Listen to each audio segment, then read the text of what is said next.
यदि आपको सामान्य से अधिक पसीना आता है तो इस समस्या को हाइपरहाइड्रोसिस कहा जाता है। यदि आपके पूरे शरीर में सामान्य से अधिक पसीना आए तो इसे जनरलाइज्ड हाइपरहाइड्रोसिस कहा जाएगा। और यदि आपके शरीर के किसी एक या दो हिस्सों पर अधिक पसीना आता है तो इसे फोकल हाइपरहाइड्रोसिस कहा जाता है। फोकल हाइपरहाइड्रोसिस में आपके हाथों की हथेलियों, पैर के तलवों और अंडर आर्म्स में अधिक पसीना आता है। किसी किसी को सिर में या पीठ पर भी पसीना आता है। असामान्य रूप से अधिक पसीना है जो ज़रूरी नहीं कि गर्मी या व्यायाम से संबंध हो। आपको इतना पसीना आ सकता है कि यह आपके कपड़ों से भीग जाए या आपके हाथों से टपक जाए। सामान्य दैनिक गतिविधियों को बाधित करने के अलावा इस प्रकार से भारी पसीना सामाजिक चिंता और शर्मिंदगी का कारण बन सकता है। पसीना आपके शरीर का स्वयं को ठंडा करने का तंत्र है। जब आपकी तंत्र आपकी पसीने की ग्रंथियों को अपने आप चालू कर देता है, पसीना ही सामान्य रूप से आता है। पसीना आना शरीर की एक स्वाभाविक क्रिया है जिससे शरीर का न सिर्फ तापमान नियंत्रित रहता है बल्कि शरीर की गंदगी भी दूर होती है। लेकिन जब यह ज़रूरत से ज़्यादा आए या उसके कारण परेशानी बढ़ने लगे तो इसका इलाज कराना आवश्यक होता है। पसीना भी कई प्रकार का होता है। गंध के आधार वाला पसीना, जैसे प्याज की गंध वाला पसीना, शहद की गंध जैसा पसीना, खट्टी गंध वाला पसीना, मीठी गंध वाला पसीना, लहसुन और प्याज की गंध जैसा पसीना। अंग के आधार पर पसीने के प्रकार। ज़्यादातर लोगों को पूरे शरीर में पसीना आता है, लेकिन कुछ लोग ऐसे भी होते हैं जिन्हें शरीर के किसी खास अंग पर में ही पसीना आता है, यहाँ तक कि तकिया गीला हो जाता है। जैसे सिर्फ सिर में पसीना आता है और तकिया भीग जाता है।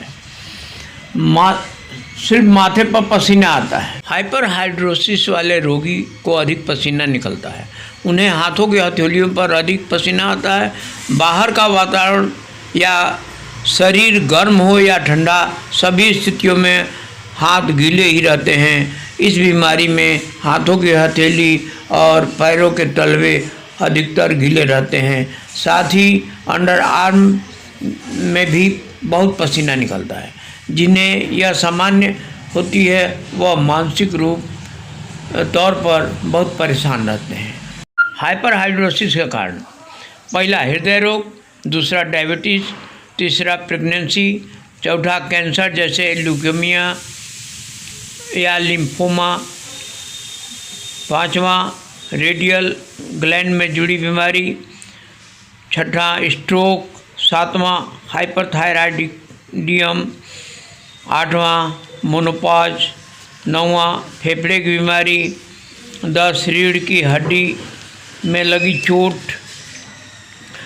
11वां पार्किंसन रोग, 12वां संक्रमण बीमारियों जैसे टीबी या HIV, 13वां मोटापा, 14वां एंटी डिप्रेसेंट या बीटा ब्लॉकर जैसे साइड इफेक्ट।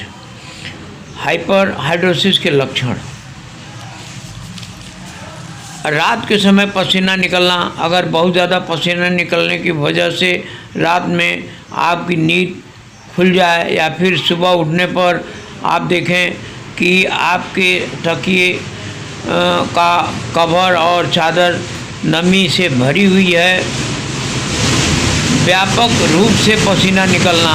अगर आप देखें कि आपके सिर, चेहरे, अंडर आर्म्स, हाथ, पैर या पैर ही नहीं बल्कि शरीर के हर हिस्से से व्यापक रूप से पसीना निकल रहा है।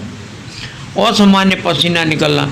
अगर आप देखें कि आपके शरीर के सिर्फ एक ही हिस्से पसीना निकल रहा है, जैसे सिर्फ कांख से। बिना किसी प्रत्यक्ष कारण के 6 महीने या इससे भी अधिक समय तक ज़्यादा पसीना निकलने की समस्या का कायम रहना। हफ्ते में 1 या 2 बार बहुत ज़्यादा पसीना निकलने की घटना हो। ज़्यादा पसीना निकलने की वजह से आपकी दैनिक गतिविधियाँ जैसे काम या रिश्ते प्रभावित हो रहे हैं। पसीना निकलने के साथ साथ थकान, अनिद्रा, प्यास ज़्यादा लगना, खांसी आना, बार बार पेशाब लगना जैसे लक्षण भी शामिल हों। होम्योपैथिक उपचार।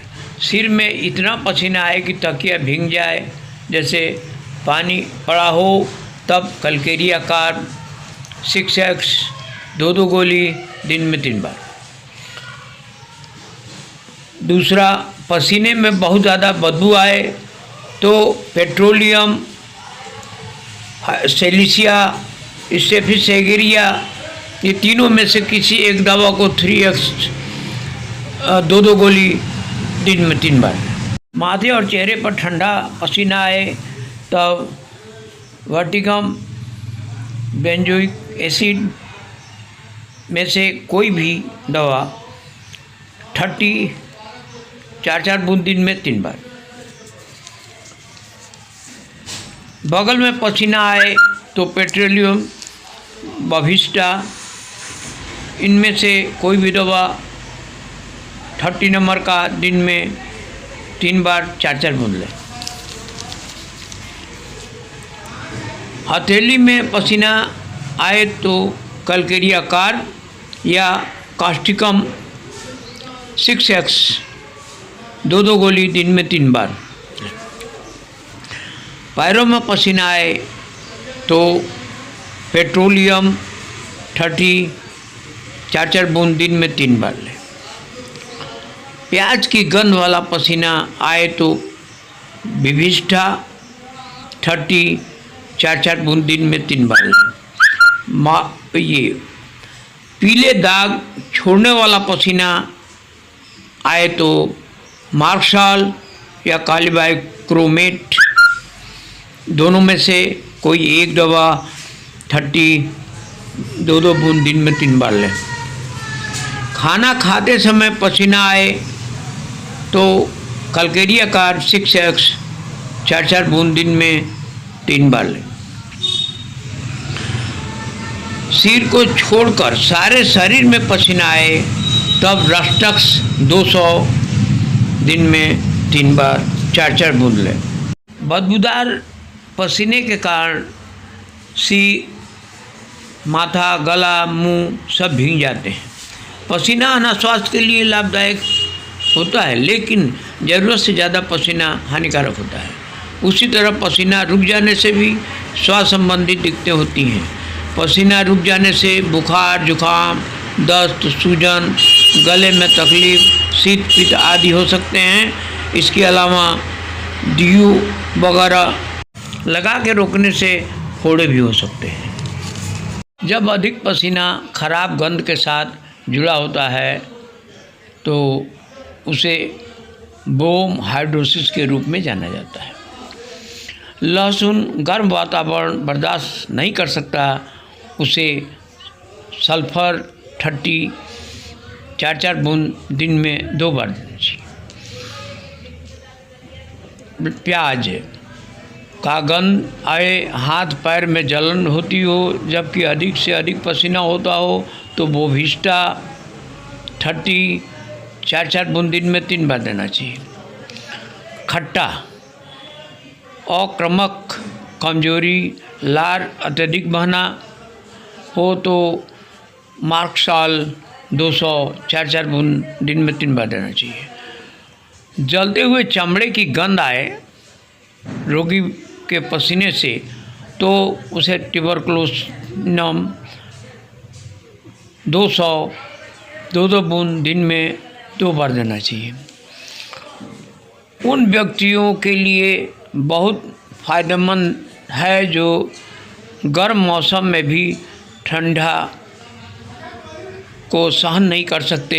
उन्हें सूरिनम 200 2 बूंद दिन में 3 बार देना चाहिए। खट्टी तीखी गंध, हाथ पैर कांख से अत्यधिक पसीना के कारण लिखना या सामान पकड़ना भारी कठिन का सामना करना पड़ता हो, उसे सिलिका 200 4 बूंद दिन में 3 बार देना चाहिए। खोपड़ी पर अत्यधिक पसीना आए तो कलकेरिया कार्ब 6x 2 गोली दिन में 3 बार देना चाहिए।